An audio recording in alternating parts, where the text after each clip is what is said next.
अस्सलाम वालेकुम नाज़रीन, कैसे हैं आप सब। उम्मीद करती हूँ आप सब खैर व आफ़ियत से होंगे। अल्लाह ताला का बहुत बहुत करम है।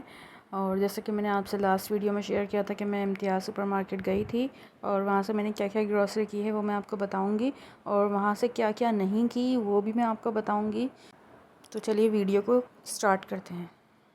तो जैसा कि आप जानते हैं, किसी भी मॉल में, सुपरमार्केट में जाकर ग्रॉसरी करना कोई आसान बात नहीं होती, क्योंकि हर चीज़ की अपनी अपनी कीमत होती है। और जो हम मॉल्स में जाके ये सब लेते हैं तो वहाँ पर अलग से टैक्स लगे होते हैं, तो जिसकी वजह से कीमतों में इजाफ़ा होता है।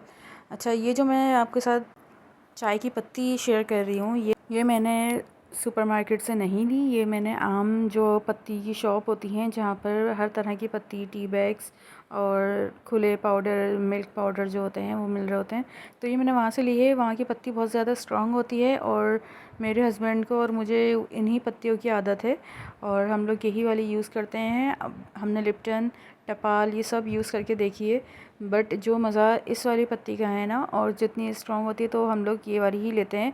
उनकी कीमतों में भी इजाफ़ा होता है, ये कीमत भी मुनासिब होती है। बाकी दूसरी चीज़ें जो सेंसोडाइन वगैरह है, हल्दी, लाल मिर्च और दूसरी जितनी भी चीज़ें अभी ये मैं आपको दिखा रही हूँ, ये सब मैंने इम्तियाज़ से ख़रीदी हैं।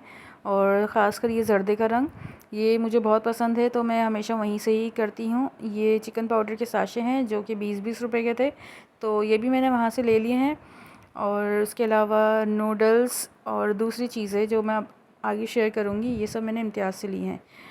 अच्छा, इम्तियाज़ जाने का मकसद जो मेरा था ना, वो ये था कि मैं वहाँ से कुछ चीज़ें ऐसी होती हैं जो बहुत अच्छी मिल रही होती हैं, जैसे कि चावल होते हैं।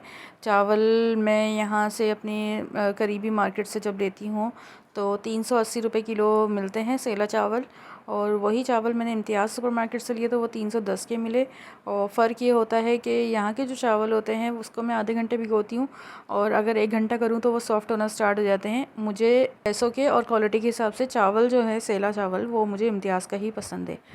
बाकी दूसरी चीज़ें हो गई सर्फ़ वग़ैरह, ये सब मैं किरियाना शॉप से लेती हूँ, और वहाँ पर ये चीज़ें मैं खुली हुई मिक्स करवा के इस तरह से लेती हूँ, तो वो सस्ती पड़ती हैं और क्वालिटी में भी अच्छी होती हैं।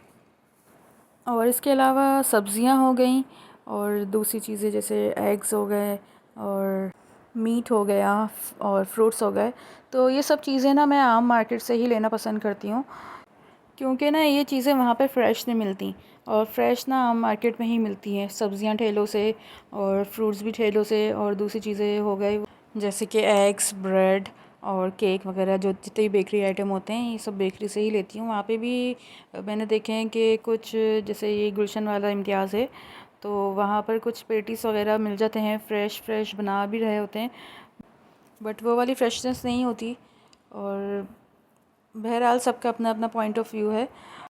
अच्छा, ये वो दालें हैं और वो गेहूँ और ऑयल वगैरह है जो मैं हलीम बनाऊँगी उसमें यूज़ करूँगी। ये मैं इम्तियाज़ से नहीं ले पाई, वहाँ पे काफ़ी रश था, तो मैंने फिर इनसे कहा चले मैं बाद में ले लूँगी, बट हम लोग जब दूसरी मार्केट गए तो वहाँ से इन्होंने ये सारी चीज़ें ले लीं, तो ये भी हमें आसानी हो गई कि हमने जो मतलब जितनी चाहिए थी तो हमने उतनी ले ली। जैसे कि दाल अगर मुझे 1 पाव ही चाहिए तो मैंने 1 पाव ही ली, वहाँ पर आधा किलो और 1 किलो से कम की नहीं होती, और फिर वो रखी दी जाती हैं तो फिर उसमें कीड़े होते हैं, ज़ाया जाती हैं। तो दालें मेरे घर में थोड़ी कम बनती हैं, तो इस वजह से मेरी दालें ज़ाया होती हैं, इसलिए मैंने ये इधर से ही ले ली। और अभी मैं आपके साथ जिन चावल का ज़िक्र कर रही थी ना, 380 वाले, तो ये वो वाले चावल हैं, ये मेरे पास रखे हुए थे, तो मैंने सोचा आपके साथ शेयर करूँ ये वाला चावल भी। तो ये चावल मैं अगर आधा घंटा ही भिगोती हूँ ना, आधे घंटे के बाद ये ख़राब होना स्टार्ट हो जाता है, और इम्तियाज़ वाला 2 घंटे ही भीगे रहे ना तो वो टूटता नहीं है। इसके अलावा ये वीडियो बनाने का मकसद ये है कि पैसा कमाना जितना मुश्किल है ना, तो उसको सही जगह पर स्पेंड करके बचत करना उससे भी ज़्यादा मुश्किल है। अक्सर आम तौर पर जब मेरी शादी नहीं हुई थी ना, तब मैं ये करती थी कि जितनी सैलरी वगैरह आई वो सब लेके और इम्तियाज़ मार्केट जाती थी, और उस वक्त की बात कर रही हूँ तकरीबन 6 साल पहले की।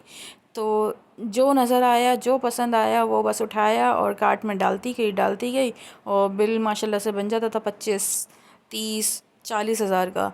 और पता ही नहीं चलता था, घर आके देखते तो फ़ुज़ूल चीज़ें ज़्यादा होती थी, जैसे कि अगर जैसे हम बच्चों को सामने ले गए तो वो जानबूझकर डिस्प्ले में ऐसे आइटम्स रखते हैं, आइसक्रीम रख दी सामने ही, और चॉकलेट्स रख दी, ऐसी रख दी, खिलौने वगैरह हो गए, कोल्ड ड्रिंक्स हो गई, जिससे बच्चे ना बहुत जल्दी अट्रैक्ट होते हैं और फिर वो हमें मजबूरन लेना पड़ती है।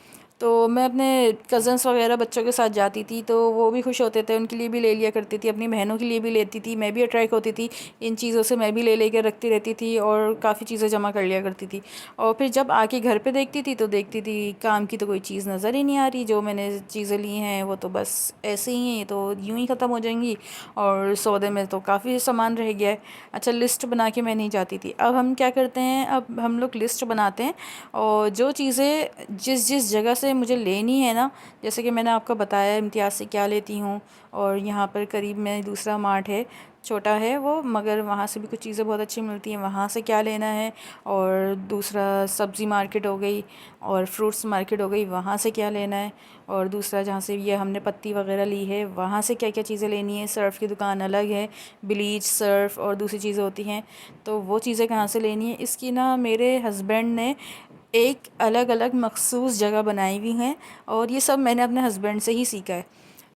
अल्लाह ताला मेरे शौहर को सलामत रखे, उनको लंबी उम्र ज़िंदगी दे।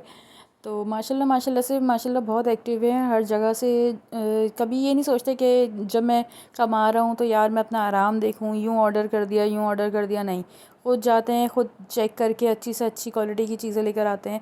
ऐसा नहीं कि चलो एक ही जगह गए, वहीं से जो चीज़ें सारी मिली वो एक साथ कलेक्ट करके एक साथ परचेज़ करके लेकर आ गए, बार बार मुझे जाना नहीं पड़ेगा। इंसान को ना बचत करने के लिए और फ्यूचर प्लानिंग के लिए ना खुद सोचना चाहिए, खुद मेहनत, खुद जद्दोजहद करनी चाहिए। और यही चीज़ अगर हम यही पैसा बचा के हम किसी और दूसरे काम में यूज़ कर लें, मैं ये नहीं कह रही कि हमारे इससे बहुत फ़ायदा हो जाएगा, बहुत सारी बचत हो जाएगी, हम लाखों रुपए करोड़ों रुपए इससे जमा कर लेंगे, बट ये है कि दुख बीमारी आती रहती है, ज़िंदगी का हिस्सा है। अगर हमने यहाँ बचत कर ली तो हम वहाँ पर इसको खर्च कर लेंगे और हमें किसी के ना मोहताज होना नहीं पड़ेगा। तो बस मेरा मकसद आज की वीडियो बनाने का यही था कि मैं आपको ये कुछ चंद टिप्स हैं जो मैं आपको दे सकूं। और दूसरा ये कि जो ये सब्ज़ियां मैंने ली थी, हरा धनिया पुदीना, इसको सेव करने के लिए मैंने इसको ना वॉश किए बग़ैर, और इसको इसके पत्ते अलग करके और इसको कागज़ में लपेट के, और या तो किसी एयर टाइट जार में कर लें या किसी शॉपर में करके ना, जो ड्रॉर होता है ना फ्रिज का, तो उसके अंदर रख दें तो ये ख़राब नहीं होता। अच्छा, अगर आप चाहें तो इसको वॉश करके भी रख सकते हैं, बट इसमें बिल्कुल पानी नहीं होना चाहिए, क्योंकि जो पानी की नमी होती है ना उससे ही इस तरह से जैसे ब्लैक ब्लैक नज़र आ रहे हैं ना, तो ये पानी से ही ख़राब होता है। तो इसको बिल्कुल हटा के बिल्कुल जो क्लीन साफ़ होंगे ना, उसको उस पत्तों को आप सेव करके रखिएगा, और फिर जब भी आपको यूज़ करना है ना, आप इसको निकालें, इसको अच्छे से वॉश करें और यूज़ कर लें। अच्छा, मेरे पास ज़्यादा टाइम नहीं था कि मैं इसको वॉश करके फिर इसको ड्राई करने रखती काफ़ी देर तक, तो मैंने जो वीडियो बनाई थी मैंने जल्दी जल्दी आपको ये करके दिखा दिया। और आप भी इसी तरह करा करें। हरी मिर्च वगैरह हो गई, इसकी भी डंडियाँ निकाल कर उसको भी अच्छी तरह वॉश करके, और उसको भी ऐसे ही कागज़ में, अगर जैसे नमी होती है ना वो कागज़ से, टिश्यू पेपर से, इससे क्या होती है वो अपने अंदर एब्ज़ॉर्ब करता रहता है और ये क्लीन होता रहता है, तो इस तरह ये सेव रहता है। तो इस तरह से इसको लपेट के रख दें तो यह आपका सेव रहेगा। और इसके अलावा टमाटर वगैरह हो गया, उसको वॉश करके हम रख सकते हैं फ्रीज़र में, तो वो भी सेफ़ रहते हैं। उसको ब्लेंड करके भी रख सकते हैं हम, उसकी प्यूरी बनाकर भी रख सकते हैं। इसके अलावा लेमन होते हैं तो उसको भी काट के फ्रीज़र में रख सकते हैं, तो वो सेफ़ रहते हैं। तो बस ये मेरा छोटा सा व्लॉग था, जो उम्मीद करती हूँ आपको पसंद आया होगा। और कमेंट में ज़रूर बताइएगा आप लोग कहाँ से ग्रॉसरी करते हैं, और आपको आपके पास भी कोई अच्छा आइडिया हो जो मुझे नहीं पता हो तो मुझसे शेयर करें, ताकि मैं भी उस पर अमल करूं और मुझे भी कुछ फ़ायदा हो। जो चीज़ें मुझे नहीं पता हो वो मेरे इल्म में आए। और इसके अलावा जो लोग कमेंट्स देखते हैं उनको भी आपकी किसी बात से अगर कोई फ़ायदा पहुंचेगा तो इससे आपको भी सवाब मिलेगा और अल्लाह भी खुश होता है। तो कल के व्लॉग में मैं इंशाल्लाह पाए बनाऊंगी बीफ के, गाय के, तो वो लाज़मी देखिएगा वो वीडियो। मैंने पाए बनाए तो वो बहुत मज़े के बने थे, तो उसकी रेसिपी आपके साथ लाज़मी शेयर करूँगी, तो उसको ज़रूर देखिएगा और उसको ज़रूर ट्राई कीजिएगा। वैसे तो सबके फ्रिज में पाए रखे होंगे, जिसके घर में कुर्बानी हुई है, कुछ लोग ने बना लिए होंगे, किसी के घर में रखे हुए होंगे, तो वो आगे बनाएगा इंशाल्लाह। तो वो रेसिपी ज़रूर ट्राई कीजिएगा। मेरे सारे ससुराल वालों को बहुत पसंद आया पाया, सबको मैंने मतलब बना के सबको बांट दिए थे। तो मेरे घर में तो कोई खाता नहीं है, मेरे हस्बैंड नहीं खाते, सिर्फ मैं ही खाती हूँ। तो मैं भी कितने खाऊंगी, पाए तो बनते भी देगचा भर के ही हैं।